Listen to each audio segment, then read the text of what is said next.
میگویم به زنهای خودی و به زنهای بیگانه السلام علیکم گفتن اجازت است یا نه؟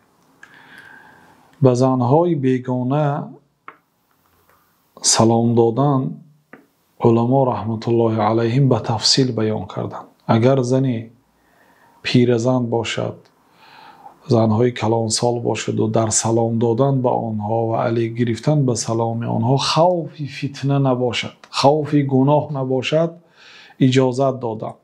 لیکن اگر جوان زن باشد و زنهای زیبا باشد، برای آنها سلام دادن هم حرام است و علیک گرفتن هم حرام است. بعضی علما مکروه میگویند، ولی مذهب شافعی میگوید که حرام است به جوان زن علیک گرفتن به سلام مردها. یعنی اگر به یک دختری جوان مرد سلام دهد، علیک نگیرد، حرام است.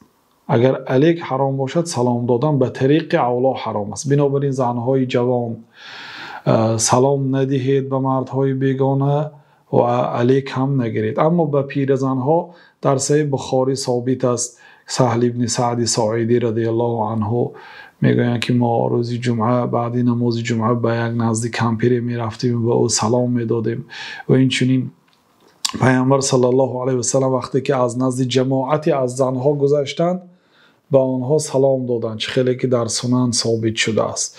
یعنی یک مرد از نزد جماعتی زنها اگر گذرد، سنت است که به جماعت سلام دهد، یا اینکه یک جماعتی از مردها به یک نفر زن سلام دادنش میگن اجازت است. لیکن یک به یک سلام علیک نادرست است. والله تعالی اعلم.